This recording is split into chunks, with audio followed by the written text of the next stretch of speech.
Assalamualaikum warahmatullahi wabarakatuh. Alhamdulillahi wa kafa, wassalatu wassalamu ala rasulihil mustafa, nabiyina wa maulana Muhammadin al-mujtaba, wa ala alihi wa ashabihi wa man ihtada bihadihi wastanna bisunnatihi min ahli sidqi wal wafa, amma ba'da. Ma'asyiral muslimin, jamaah salat subuh Masjid Nurul Basirah yang mudah-mudahan senantiasa dirahmati dan diberi hidayah oleh Allah Subhanahu wa taala. Puji syukur kehadirat Allah Subhanahu wa taala, pada pagi hari ini kita bisa kembali bertemu setelah kurang lebih 4 tahun yang lalu, Pak ya. 4 tahun yang lalu saya mendapat kehormatan untuk masih bisa berada di tempat seperti ini, di Masjid Nurul Basirah ini, dan juga pada pagi hari ini alhamdulillah Allah mentakdirkan saya untuk kembali diberikan kehormatan oleh DKM Masjid Nurul Basirah untuk bisa sama-sama belajar mengkaji ilmu-ilmu Allah Subhanahu wa taala yang mudah-mudahan itu bisa menambah pemahaman dan pengetahuan kita tentang syariat Islam, sehingga pada ujungnya bisa memperbaiki kualitas penghambaan kita kepada Allah Subhanahu wa taala.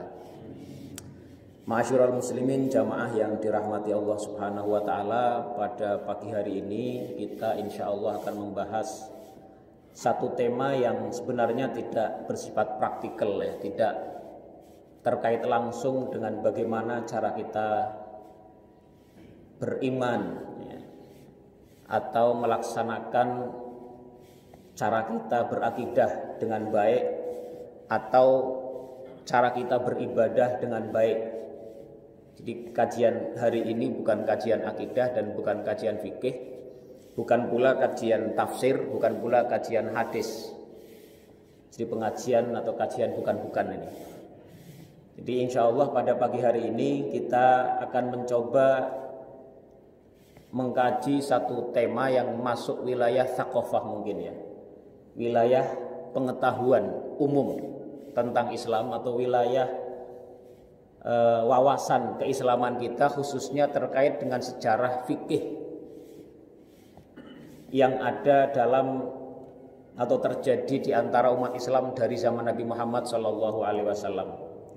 Tema itu adalah tentang tema adanya dua pola pendekatan besar yang ada dalam sejarah Islam, yaitu adanya ahlul alfaz wa ahlul ma'ani. Ada kelompok orang-orang yang dalam memahami Al-Quran dan As-Sunnah. Jadi sumber utama daripada hukum Islam itu jelas semua orang sepakat sumbernya adalah Al-Quran dan As-Sunnah.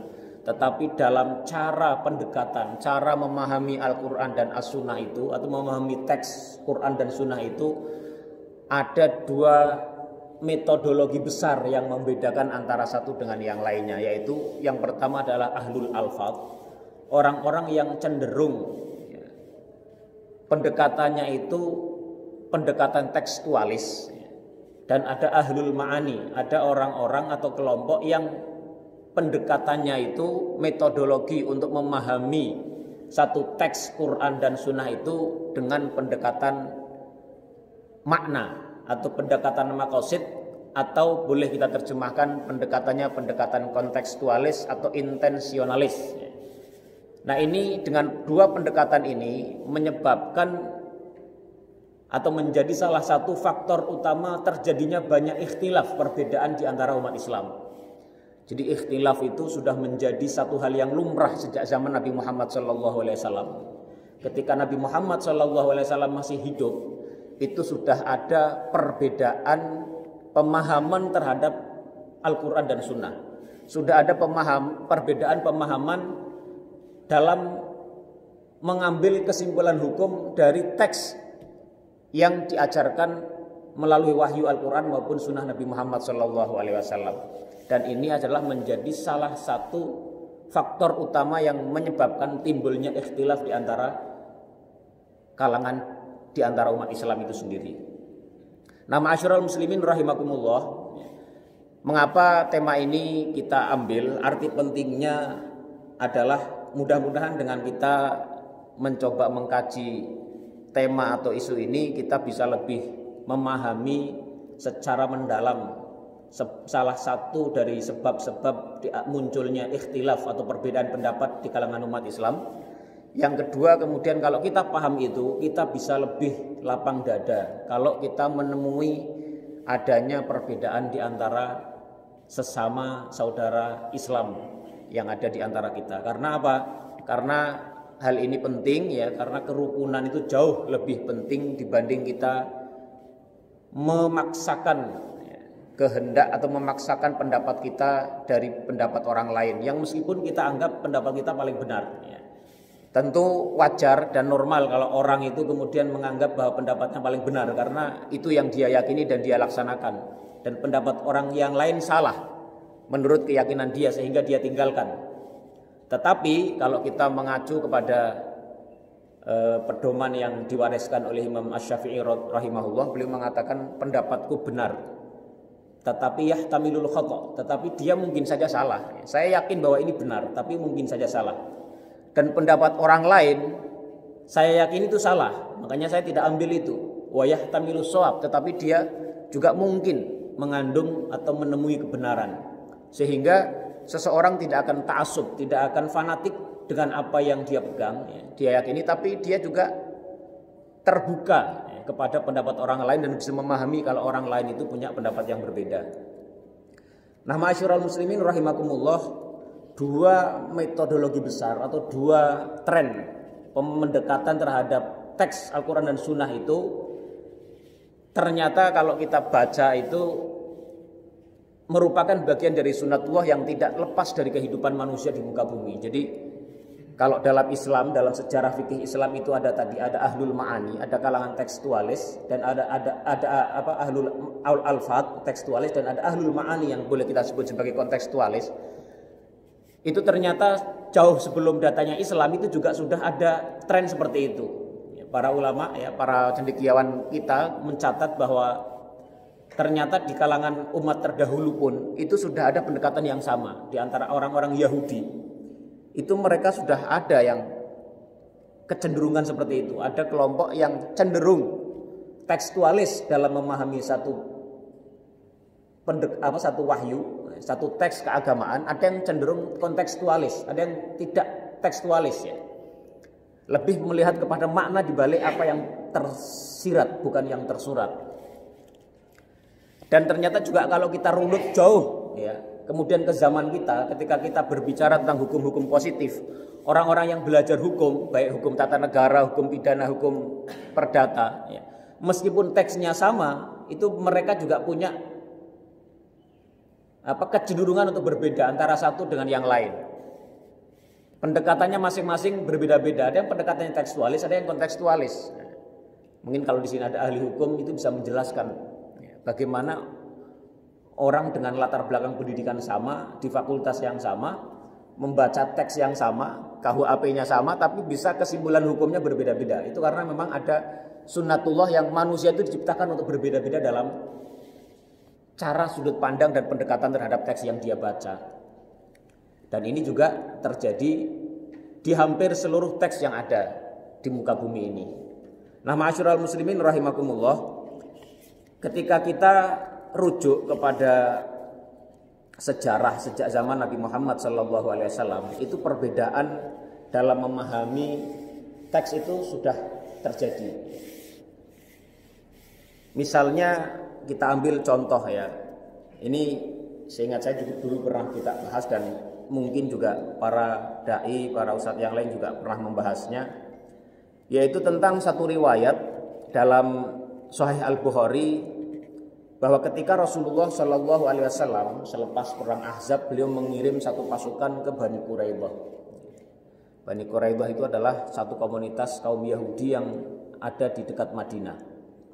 Nah, ketika beliau mengutus pasukan itu, beliau berpesan kepada pasukan dengan bersabda, la yusalliyanna ahadun al-asra illa fi Bani Quraidah. Rasulullah berpesan kepada pasukan itu, tidaklah atau janganlah sekali-kali salah seorang di antara kalian itu nanti sholat asar kecuali di Bani Quraidah, kecuali di tempatnya, lokasinya Bani Quraidah. Maka kemudian ternyata ketika mereka belum sampai ke Bani Quraidah, waktu asar sudah masuk. Fa'adraka ba'duhum al-asra fit thariq. Jadi di tengah jalan sebelum mereka sampai, waktu asar sudah masuk. Sedangkan Rasulullah SAW bersabda, janganlah sekali-kali di antara kalian itu sholat asar kecuali di Bani Quraidah. Maka sebagian mereka berkata, faqala la nusalli hatta na'tihim. Maka kalau gitu, kita jangan sholat asar sekarang. Nanti sholatnya saat kita sampai di lokasinya Bani Quraidah. Mengapa? Karena Rasulullah berpesan seperti itu. Jangan sekali-kali kalian sholat asar kecuali di Bani Quraidah, di lokasinya Bani Quraidah. Wa qala ba'duhum.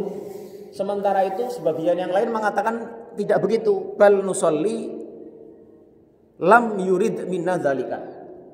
Jangan begitu. Kita sholat asar aja sekarang. Nabi itu maksudnya bukan kita tidak boleh sholat asar kecuali kita sampai di lokasinya Bani Quraidah, tetapi maksudnya itu adalah agar kita cepat-cepat dalam melakukan perjalanan, sehingga ketika waktu asar tiba kita sudah berada di Bani Quraidah. Maka para sahabat itu terbagi kepada dua kelompok besar. Yang satu kelompok itu adalah ahlul alfaz, yang mereka memahami secara tekstual perintah Nabi yang satu itu, yang janganlah sekali-kali kalian sholat di Bani Quraidah. Maka mereka kemudian tidak sholat asar sampai mereka nyampe di Bani Quraidah. Sebagian lagi mereka sholat asar duluan. Kenapa? Karena as-sholatu ala waktiha, bahwa sholat itu ada dalam waktunya, sehingga ketika waktunya masuk jangan sampai terlambat sholat, mereka harus segera sholat asar. Itu sesuai didasarkan kepada dalil-dalil yang lain yang tidak terkait dengan perintah Nabi saat itu. Dan singkat cerita, kemudian setelah para sahabat itu menyelesaikan misinya di Bani Quraidah, dilaporkan kepada Nabi Muhammad SAW. Fadzukira dzalika lin-nabi, disebutkan hal itu kepada Nabi. Falam yu'annif wahidan minhum. Ternyata Nabi tidak mencela, tidak menyalahkan satu kelompok manapun dari dua kelompok tersebut. Ini contoh pendekatan yang satu ahlul alfat, tekstualis, yang satu ahlul ma'ani. Dan itu terjadi di zaman Rasulullah, dan Rasulullah tidak menyalahkan kedua-duanya. Nah, Imam Nawawi dalam syarah Sahih Muslim, beliau memberikan komentar Wa amma ikhtilafus sahabati radhiyallahu anhum fil mubadarati bis sholati inda dzikri waqtiha wa ta'khiriha fasababuhu anna adillatas syar'i ta'aradat indahum. Jadi perbedaan pendapat itu terjadi karena apa? Karena ada dalil-dalil yang kelihatannya saling bertentangan di antara mereka. Yaitu bi anna sholata ma'murun biha fil waqti ma'anal mafhum min qouli Nabi sallallahu alaihi wasallam la yusalliyan ahadun adh-dhuhra wal asra illa fi Bani Quraidah al-mubadar bidhab ilaihim. Jadi para sahabat yang memahami bahwa mereka harus tetap sholat segera, karena memahami dari dalil yang lain yang meminta, yang menyuruh setiap orang itu harus sholat pada waktunya. Jadi sholat di awal waktu sangat dianjurkan sekali. Mereka memahami tadi bahwa perintah Nabi jangan sekali-kali, larangan Nabi bahwa jangan sekali-kali seorang di antara kalian sholat asar itu di Bani Quraidah, itu adalah maksudnya untuk cepat-cepat berangkat, cepat-cepat dalam melakukan perjalanan, sehingga saat mereka nyampe di Bani Quraidah, saat mereka masuk waktu asar, mereka sudah nyampe di lokasi Bani Quraidah. Tetapi yang lain, wa akhadha akharun bi dhahiril lafzi, sedangkan orang yang lain mengambil zahirnya lafaz yang teks yang jelas itu, yang Nabi larang janganlah sekali-kali seorang sholat asar atau zuhur menurut riwayat lain di Bani Quraidah, itu mereka ambil secara tekstual dengan zahirul lafzi wa haqiqatihi fa akharuha, maka mereka mengakhirkannya. Ini contoh pertama. Kemudian ini hadis ini atau riwayat ini yang ada dalam Sahih Bukhari maupun Muslim ini menunjukkan betapa bahwa fitrah manusia itu pada dasarnya memang memiliki kecenderungan yang berbeda-beda dalam memahami satu hal. Yang kedua adalah iqrarun Nabi ijtihad at-tarfain, bahwa memang dua ijtihad yang dilakukan oleh para sahabat itu dua-duanya diakui oleh Nabi Muhammad SAW. Kemudian contoh lain adalah di zaman Nabi itu pernah juga Nabi Muhammad SAW melarang para sahabat itu untuk makan daging keledai piaraan atau daging keledai yang jinak, yang biasa dipiara oleh para sahabat atau di tempat-tempat komunitas yang ditaklukkan oleh umat Islam. Jadi pernah suatu ketika para sahabat itu melakukan perang Khaybar ya. Dan di saat itulah kemudian para sahabat menyembelih ya, keledai-keledai yang dirampas.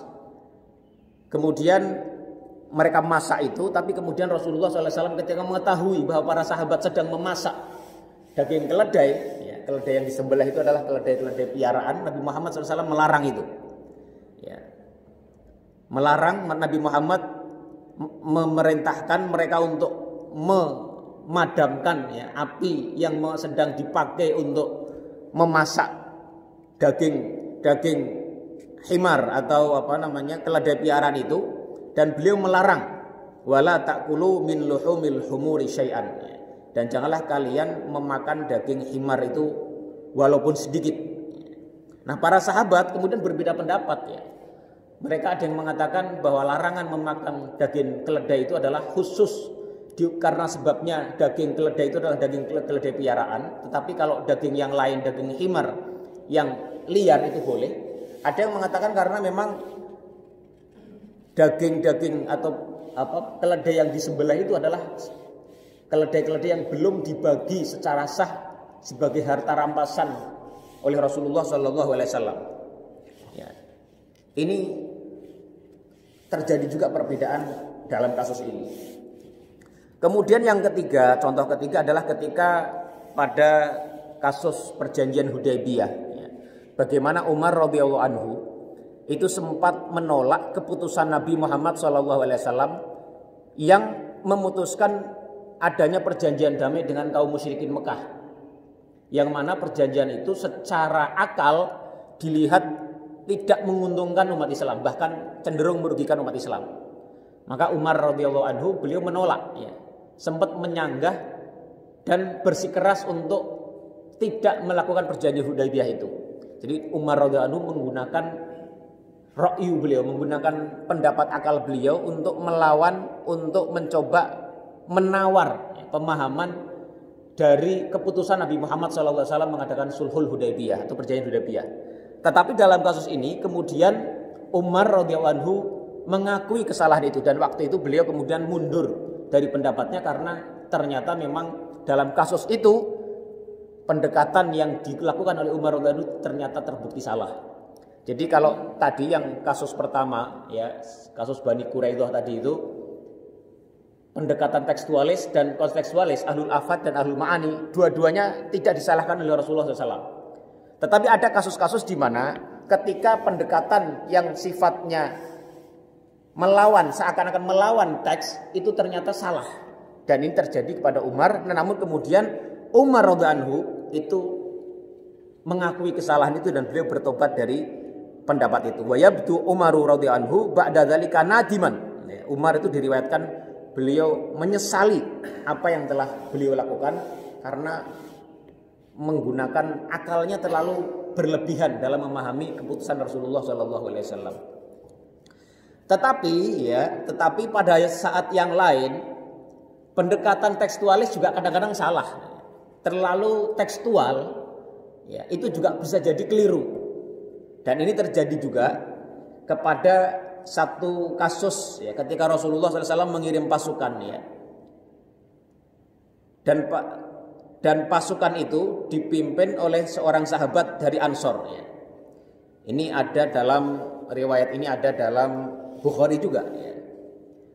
Dari sahabat Ali radhiyallahu anhu beliau mengatakan ba'atsan Nabi sallallahu alaihi wasallam sariyatan. Nabi pernah mengirim satu ekspedisi pasukan. Fasta'mala rajulan minal ansori wa amarahum an yuti'uhu. Rasulullah menunjuk seorang laki-laki dari Ansor sebagai pemimpin mereka, dan Rasulullah menyuruh para sahabat yang lain untuk mentaati apapun perintah dari pemimpin ini. Maka karena ada satu kejadian, ada satu keadaan, maka faghadiba, sang amir ini, sang kepala, sang komandan pasukan ini, yang Rasulullah berpesan kepada para sahabat untuk taat, pokoknya kalian taati dia. Ini marah. Dan karena kemarahan ini, maka kemudian beliau, sahabat ini yang dari Ansor ini mengatakan, memerintahkan para sahabat yang lain untuk mengumpulkan kayu bakar dan meminta para sahabat yang lain, yang pasukan yang ada di bawahnya, untuk masuk ke dalam api itu. Ini karena satu kasus yang tidak dijelaskan di hadis ini apa masalahnya, tapi yang jelas komandan ini, kepala pasukan yang ditunjuk Nabi ini marah besar, sehingga beliau kemudian meminta para sahabat yang lain untuk mengumpulkan kayu bakar dan meminta pasukannya itu untuk masuk ke situ sebagai bentuk hukuman. Maka para sahabat yang lain itu bertanya-tanya, mereka merasa ini adalah perintah yang aneh. Bagaimana mungkin dia meminta kita masuk mengorbankan diri ke api pembakaran yang itu menjadi kematian yang boleh dibilang sia-sia. Tapi pada sisi yang lain Rasulullah itu berpesan, tolong kalian itu ikuti dan taati perintah si komandan ini. Maka mereka kemudian pasukan ini saling berpegangan antara satu yang dengan yang lainnya. Mereka ragu-ragu. Dan pada akhirnya mereka memutuskan untuk tidak mentaati komandan ini. Padahal kalau mau tekstualis, Nabi itu pada saat itu memerintahkan, tolong taati si komandan ini. Itu tidak bisa ditawar-tawar, itu perintah Nabi. Tapi karena ternyata perintahnya itu bertentangan dengan pepanduan yang lain, larangan untuk bunuh diri, larangan untuk menyerahkan diri secara sia-sia kepada kematian yang tidak ada gunanya, maka mereka kemudian mencoba membantah itu dengan cara berpegangan antara satu dengan lain untuk menghalang-halangi agar tidak terjadi satupun di antara mereka masuk ke dalam api pembakaran itu. Dan mereka mengatakan farorna ilan Nabi sallallahu alaihi wasallam minan nar fama zalu hatta khamadatin nar. Jadi mereka mengatakan kami itu selama ini beriman kepada Nabi Muhammad itu adalah untuk menghindarkan diri dari api. Kok sekarang kita disuruh masuk ke dalam kobaran api? Begitu terus mereka bertahan sampai api itu kemudian padam. Fasakana ghadabuhu, maka kemudian si komandan ini luluh juga amarahnya, sampai dia kemudian setelah beberapa saat, namanya orang beriman mungkin kadang-kadang marah, tapi akhirnya sembuh juga itu, selesai juga kemarahan itu. Dan akhirnya kejadian ini dilaporkan kepada Rasulullah SAW. Faqala, maka Nabi bersabda, lau dakhaluha ma kharaju minha ila yaumil qiyamah. Kalaulah mereka, seandainya ada di antara mereka yang masuk ke dalam api itu, ma kharaju minha ila yaumil qiyamah, maka mereka tidak akan keluar dari api itu sampai hari kiamat sebagai hukuman. Karena itu sebuah kesalahan besar memasrahkan diri, membunuh diri dengan cara masuk ke dalam api itu adalah sebuah kesalahan besar. Maka Nabi mengatakan kalau seandainya mereka masuk ke dalam api itu, ma kharaju minha ila yaumil qiyamah, mereka tidak akan selamat dari api itu sampai hari kiamat sebagai bentuk hukuman dari Allah Subhanahu wa taala. At-ta'atu, kemudian Nabi melanjutkan at-ta'atu fil ma'rufi. Nabi mengatakan ketaatan itu hanya dilaksanakan ketika perintah itu ada dalam batas kemakrufan. Jadi kalau seandainya mereka tadi memahami perintah Nabi secara tekstual bahwa mereka diminta untuk taat kepada amir itu saat itu, mereka akan mati di dalam kobaran api itu dan mereka akan dihukum, tidak akan merasakan siksaan pembakaran itu sampai hari kiamat. Tapi Nabi di sini tidak mengatakan sampai masuk ke neraka ya. Jadi ini bentuk hukumannya hukuman yang boleh dibilang relatif ringan. Jadi mereka akan dihukum di dalam api itu sampai hari kiamat. Itu artinya mereka kesalahan mereka itu adalah kesalahan yang kalau mereka itu lakukan adalah kesalahan yang tidak terlalu krusial. Mengapa? Karena mereka juga melakukannya mengikuti perintah Nabi Muhammad SAW. Tapi itu sebuah kesalahan. Kalau mereka seandainya masuk ke dalam api itu, mereka akan dihukum dengan siksaan api itu sampai hari kiamat, sampai datangnya hari kiamat. Nah, ini contoh bagaimana pemahaman tekstualis itu juga bisa keliru, ya, bisa terjerumus kepada kesalahan. Ya, ini sekali lagi ya dari hadis ini ya, yang ada dalam riwayat Al-Bukhari ini menunjukkan bahwa memang manusia itu pada fitrahnya, pada dasarnya memiliki kecenderungan untuk berbeda-beda antara satu dengan yang lain. Nah, ma'asyiral muslimin rahimakumullah, ya, ini menunjukkan juga bahwa pendekatan tekstualis itu bisa jadi pada dasarnya diterima oleh syariat, tetapi kadang-kadang dia bisa saja salah. Sama pendekatan yang kedua juga pada dasarnya diterima oleh Islam, ya, diterima oleh syariat ini, tapi bisa saja dia juga keliru, sebagaimana dalam kasus Umar di perjanjian Hudaybiyah. Nah, makanya di antara keduanya ini, ya, antara ahlul ma'ani dan ahlul alfat ini, antara kontekstualis dan tekstualis ini harus berimbang. Kalau dia ekstrim pada salah satu titik di antara keduanya, dia bisa mudah terjerembab kepada kesalahan. Ini kejadian yang masih di zaman Rasulullah SAW. Nah, kemudian di masa sahabat radhiyallahu anhum, perbedaan yang seperti ini itu juga terus berlanjut. Misalnya, contohnya adalah ketika Abu Bakar radhiyallahu anhu mendapat usulan dari Umar. Umar radhiyallahu anhu itu adalah seorang sahabat yang dalam banyak kasus beliau itu pendekatan pemahamannya lebih cenderung kepada pemahaman ahlul ma'ani atau kontekstualis. Tidak saklek kepada teks yang diterima dari Rasulullah SAW. Makanya beliau pernah mengusulkan kepada Abu Bakar untuk mengumpulkan Al-Quran. Jadi Al-Quranul Karim itu sudah ditulis di zaman Rasulullah. Tetapi hingga Rasulullah wafat, Al-Quran itu masih terpisah-pisah dalam lembaran-lembaran yang berbeda-beda. Ada yang ditulis di tulang onta, ada yang ditulis di pelepah kurma, ada yang ditulis di tempat yang macam-macam, terpisah-pisah, belum dikumpulkan. Nah, pada suatu ketika Umar radhiyallahu anhu mengusulkan kepada Abu Bakar untuk mengumpulkan Al-Quran. Nah, Abu Bakar radhiyallahu anhu sebagai seorang sahabat yang selama hidupnya kecenderungannya adalah beliau itu sudah sami'na wa ata'na. Kalau ketemu teks Nabi, ketemu pedoman Nabi, ya sudah diterima saja.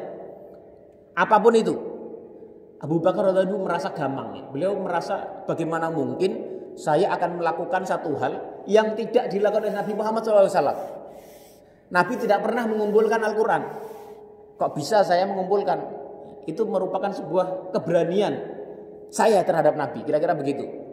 Tapi setelah diskusi panjang lebar, ya, singkat cerita akhirnya Umar radhiyallahu anhu itu berhasil meyakinkan Abu Bakar untuk mengumpulkan Al-Quran menjadi satu kitab, ya, satu bentuk buku, di mana itu tidak pernah dilakukan oleh Rasulullah SAW, dan itu disepakati oleh para sahabat pada akhirnya. Ini contoh bagaimana di zaman sahabat itu ada pendekatan tadi, ya, dua pendekatan yang berbeda yang akhirnya dalam kasus ini itu yang diambil sebagai sebuah keputusan dan kemudian disepakati oleh para sahabat adalah yang pendapatnya ahlul ma'ani. Orang yang secara teks dia sebenarnya seakan-akan tidak ada tuntunannya dari Rasulullah SAW. Ya, meskipun sebenarnya kalau dicari dalilnya itu ada pemahaman yang mengindikasikan kepada itu. Ya. Ini. Kemudian ada banyak contoh yang lain ya. Ini misalnya ada banyak contoh-contoh yang disebutkan dalam buku yang ada di depan saya, kitab yang depan saya ini, tapi saya akan coba ambil beberapa saja yang mungkin dekat dengan kehidupan kita sehari-hari ya. Jadi para sahabat itu tadi ya, peninggal Rasulullah SAW ya, ketika di zaman Rasulullah itu ada dua pendekatan yang berbeda, maka setelah Rasulullah wafat itu juga kecenderungan itu semakin menguat ya. Ada di antara para sahabat itu yang dikenal mereka itu cenderung untuk pendekatannya tekstualis. Ada para sahabat yang kecenderungannya kontekstualis. Ya. Di antara para sahabat yang kecenderungannya itu untuk lebih tekstualis adalah seperti Abu Bakar radhiyallahu anhu. Sahabat yang kecenderungannya untuk lebih kepada kontekstualis itu adalah Umar radhiyallahu anhu. Dan kemudian yang menarik adalah ya, pada masa berikutnya ketika para kibar sahabat-sahabat senior itu sudah meninggal, Maka di antara sahabat-sahabat junior yang maksudnya masuk Islamnya itu adalah saat masih muda atau masih kecil, itu mereka juga mewarisi kembali kecenderungan yang sama. Yang menarik adalah Umar radhiyallahu anhu, seorang yang kontekstualis, itu beliau punya putra namanya Abdullah bin Umar.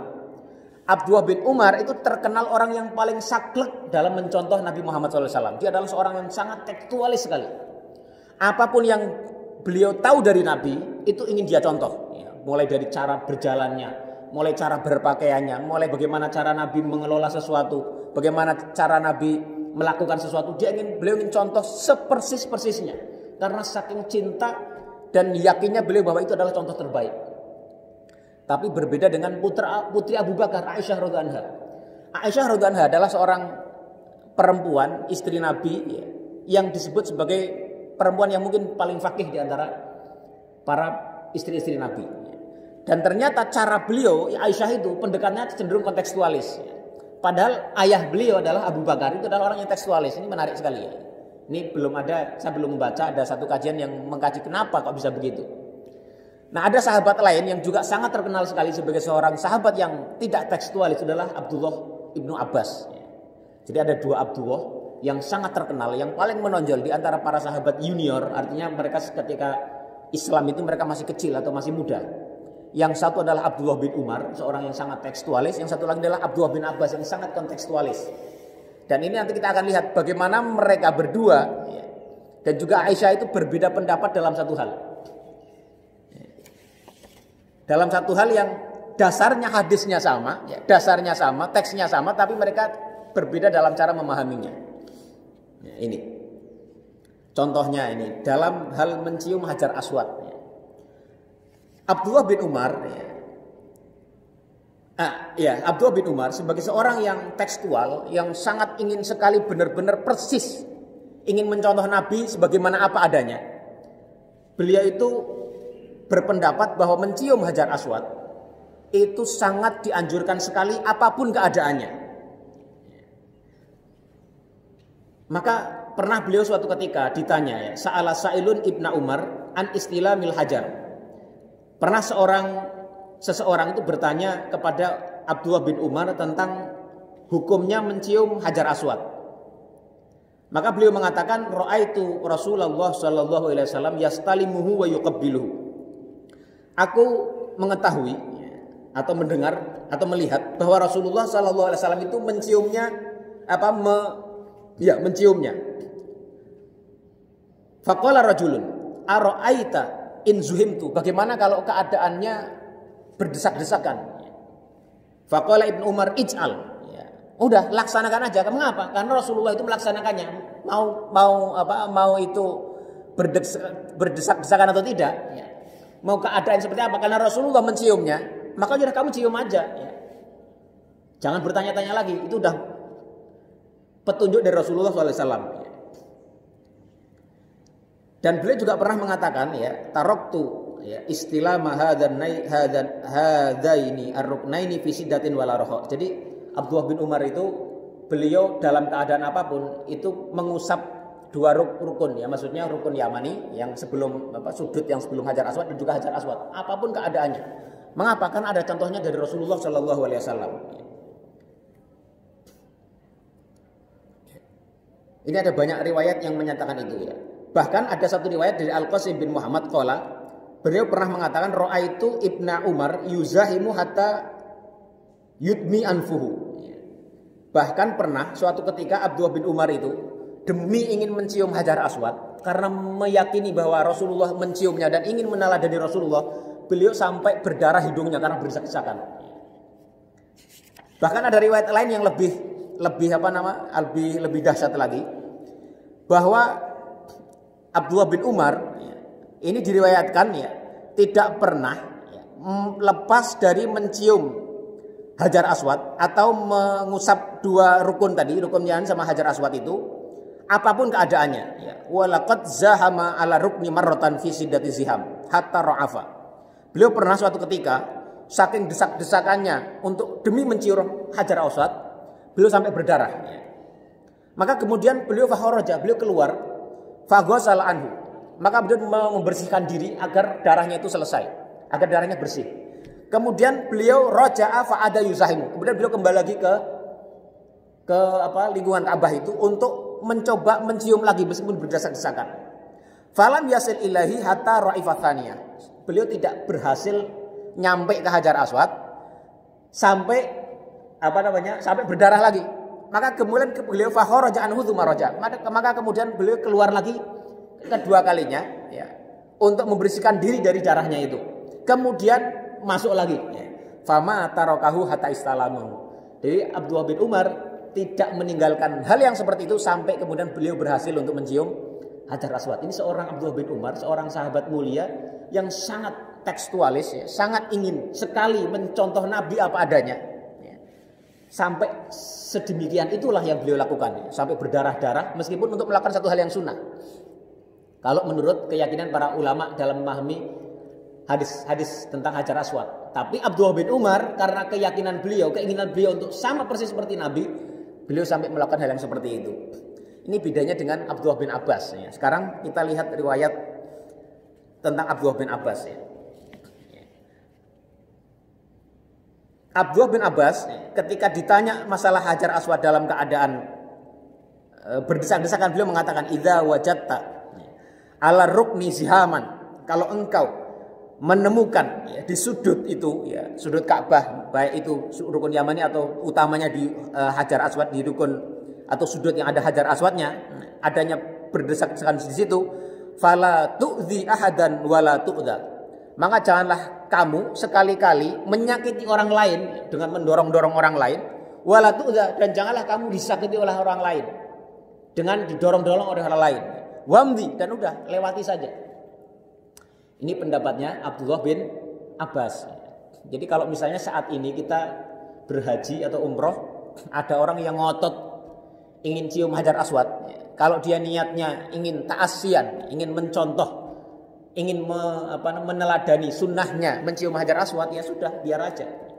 Ada yang sampai membayar jasa untuk bisa cium Hajar Aswad. Tapi kalau ingin ikut pendapat Ibnu Abbas, ya sudah. Kalau karena desak-desakan, ya sudah, kita pasrahkan, kita nggak mampu untuk menciumnya, daripada kita ya karena ngotot sampai kita menyakiti orang lain, ya, nyenggol nyikut orang lain, ya sudah, kata Ibnu Abbas nggak usah, toh itu juga sunnah. Ini contoh dua pendekatan yang berbeda-beda di antara para sahabatnya. Dan pernah juga diriwayatkan beliau mengatakan hal lain, lawaditu annalladzi yuzahimu ala rukni yanqalibu kafafan la lahu wala alaihi. Beliau mengatakan kalau dalam kasus terjadinya berdesak-desakan di depan Ka'bah, ya, sudah, saya lebih suka, kata Ibnu Abbas, orang yang lewat di situ, ya baik tawaf ya atau dia orang yang tawaf, ya orang yang tawaf di situ, sudah lebih baik dia tidak tawaf, tidak dapat pahala mencium, tapi juga tidak dapat dosanya nyikut orang lain. Nah, ini pendapatnya Ibnu Abbas. Yang menarik ini pernah juga Abdullah bin Abbas dihadapkan dengan pendapat Ibnu Umar, ya. Ibnu Abbas kurang lebih dikatakan, ya, bagaimana itu Ibnu Umar kok pendapatnya begitu, harus ngotot mencium Hajar Aswad apapun yang terjadi. Maka jawaban Ibnu Abbas itu menarik, ya. Lakunna khairan minhu. Ini kata Ibnu Abbas. Kita ini lebih baik dari dia. Jadi sekali lagi mengaku benar itu nggak apa-apa selama dalam batas tertentu. Ya. Lakunna khairan minhu. Kita ini lebih baik dari pendapat beliau, katanya, ya. Ya.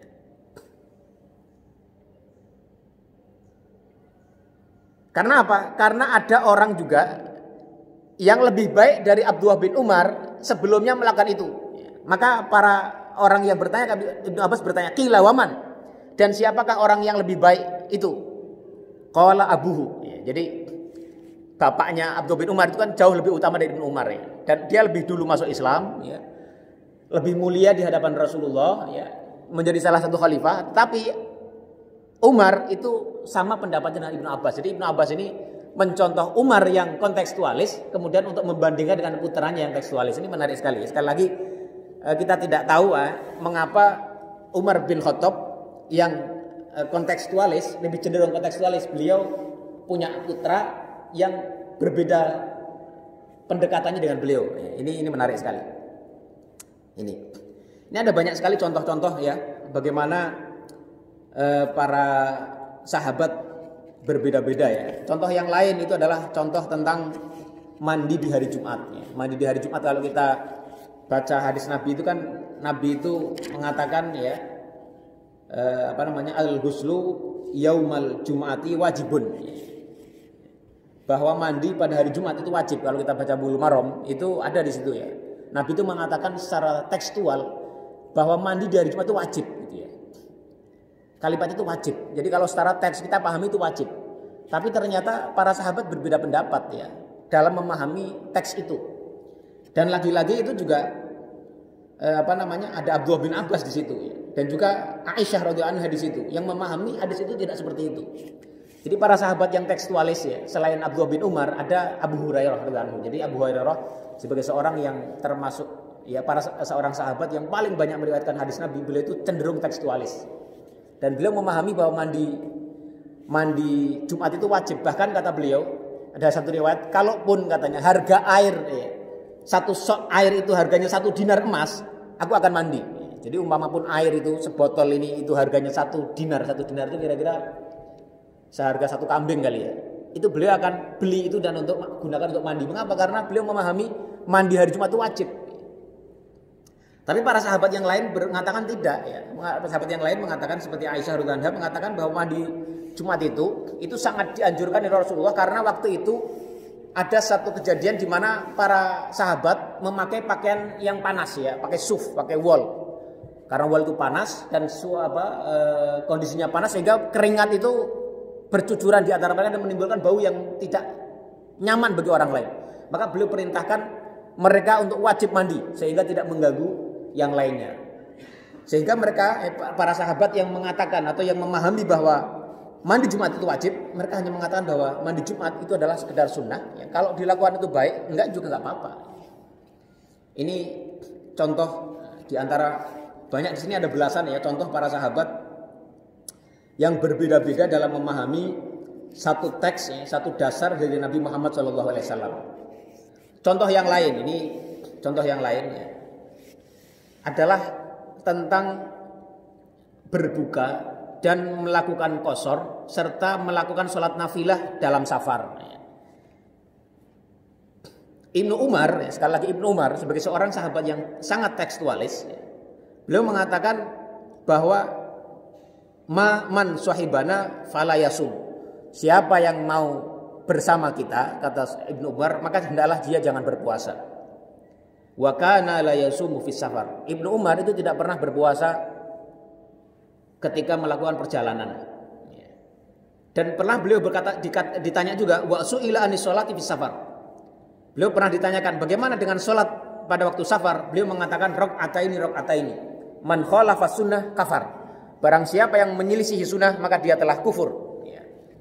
Ini kata kafir ini bukan berarti kafir etikot, tapi dia adalah seorang yang penyangkal terhadap sunnah Nabi Muhammad SAW. Jadi kalau kita safar wajib hukumnya ngambil qashar. Ini pendapat Abdullah bin Umar. Sampai beliau mengatakan man rakaataini 2 rakaat, man khalafa sunnah kafar. Siapa yang menyelisihi sunnah ini yaitu 2 rakaat maka dia telah menyangkal atau menentang sunnah Nabi Muhammad SAW. Dan Ibnu Umar itu tidak pernah sholat sunnah ketika melakukan safar. Walam yakun yusalli ma'a sholatil faridhati fis safari syai'an. Beliau tidak pernah sholat rawatib ketika safar ya, qablaha wala ba'daha, baik sebelum sholat fardu maupun setelahnya. Illa min jawfil laili, kecuali sholat malam, sholat witir atau sholat tahajud, karena Nabi tidak meninggalkannya juga. Ini Abdullah bin Umar. Tetapi pendapat ini juga sama dengan pendapat Abu Hurairah ya. Abu Hurairah yang juga dikenal sebagai seorang yang sahabat yang sangat tekstualis. Beliau pendapatnya kurang lebih sama dengan Abdullah bin Umar. Tetapi ya, pendapat yang berbeda itu pendekatan yang berbeda diambil oleh Aisyah radhiyallahu anha. Wa fil muqabili ya. Fa inna Aisyah radhiyallahu anha kanat tasumu fi safar wa tusalli arba'an. Aisyah itu radhiyallahu anha, beliau pernah kalau safar itu tetap puasa ya. Wa tusalli arba'an, dan beliau sholat 4 rakaat. Faqala lahu Urwah ini kemudian bertanya kepada Aisyah. Wahai Aisyah, lau sholaiti raka'ataini. Mengapa tidak engkau sholat 2 rakaat? Faqalat ya ibna ukhti innahu la yasyukku alayya. Mengapa aku sholat 4 rakaat? Karena menurut beliau, pemahaman Aisyah, sholat 2 rakaat itu hanya baik diambil ketika kita mengalami kesulitan. Kalau nggak sulit atau tidak, safarnya itu gampang lah. Kalau kita misalnya sekarang safar pakai mobil sendiri lewat jalan tol, itu kan kita mudah berhenti kan. Di exit di rest area manapun kita bisa berhenti. Ini kalau kita mau mengikuti pendapatnya Aisyah radhiyallahu anha, kita akan berhenti kita akan sholat 4 rakaat, tidak harus 2 rakaat. Dan kita bisa berhenti saat sholat zuhur berhenti, sholat asar berhenti. Tapi tidak dengan Abdullah bin Umar, beliau akan sholat harus qashar dan harus dijamak. Ini contoh 2 pendekatan yang berbeda antara para sahabat. Dan Ibnu Hajar rahimahullah, beliau dalam Fathul Bari mengomentari hal ini, beliau mengatakan hadza dalun ala annaha ta'awwalat anal qasra rukhsah wa anal itmama liman la yasyuqu alaihi afdal. Jadi Aisyah ini berpendapat bahwa qasar itu adalah rukhsah dan melakukannya secara penuh 4 rakaat bagi orang yang tidak kesulitan melakukannya, maka itu adalah afdal, satu yang lebih utama. Ini contoh bagaimana 2 sahabat berbeda pendapat dalam hal ini. Dan demikian pula dengan Ibnu Abbas. Ibnu Abbas ketika ditanya tentang berpuasa di waktu safar, di waktu bepergian, beliau mengatakan, ya terserah ya. Khudh bi aisarihima alaika. Kamu itu boleh berbuka, juga boleh berpuasa. Ambillah mana saja yang mudah kamu ambil. Jadi kalau kita bepergian, kita masih enak berpuasa, enggak menyulitkan kita, enggak memberatkan kita, maka udah berpuasa saja. Tapi kalau menyulitkan, ya sudah berbuka saja. Itu pilihan yang dua-duanya baik ya. Khudh bi aisarihima alaika. Ambillah yang lebih mudah bagimu. Makanya Rasulullah SAW pernah mengatakan ma khuyira, ya diriwayatkan beliau dikatakan ma khuyira bi amraini illa akhadha bi aisarihima ma lam yakun itsman. Rasulullah itu kalau diberikan pilihan dalam 2 hal, beliau akan memilih mana yang paling mudah selama itu tidak salah, selama tidak dosa. Jadi mengambil yang paling mudah di antara 2 pilihan yang sama-sama ada dasarnya. Itu pendapat atau pendekatan yang diambil oleh sahabat Abdullah bin Abbas dari pemahaman yang beliau terima dari ajaran, ya, petunjuk dari Rasulullah Shallallahu Alaihi Wasallam. Masyaallah muslimin rahimakumullah, ini contoh-contoh pendekatan yang berbeda-beda. Nanti di sini di kitab ini itu dijelaskan bagaimana masa berikutnya, masa tabi'in juga hal yang sama terjadi, ya, pendekatan itu berbeda-beda. Kemudian masa berikutnya bahkan sampai masa saat ini, bagaimana ada pendapat sebagian ada ulama-ulama ya, yang di sini disebutkan pendekatannya lebih tekstualis. Di sini disebutkan contohnya adalah Syekh Albani misalnya, seorang ahli hadis ya, yang terkenal ya. Beliau cenderung tekstualis dalam memahami segala sesuatu, lebih cenderung apa adanya seperti itu diterima dari Rasulullah. Tapi banyak juga ulama yang lain ya, ulama-ulama Al-Azhar dan yang lain-lain itu mereka cenderung untuk tidak seperti itu. Nah ini masyarakat muslimin rahimakumullah, sebagaimana sudah kita singgung di awal tadi, kalau kita dalami ini, kita pahami ini, kita akan lebih terbuka dalam melihat perbedaan yang ada di hadapan kita. Kita tidak mudah mencela antara satu dengan yang lain, tidak mudah menyalahkan dalam arti mencela. Kalau kita menganggap itu salah, itu wajar, karena kita ketika memilih satu hal yang kita anggap benar, itulah yang lain tentu salah ya. Itu harus begitu. Tapi tidak boleh kemudian mencela ya secara terbuka.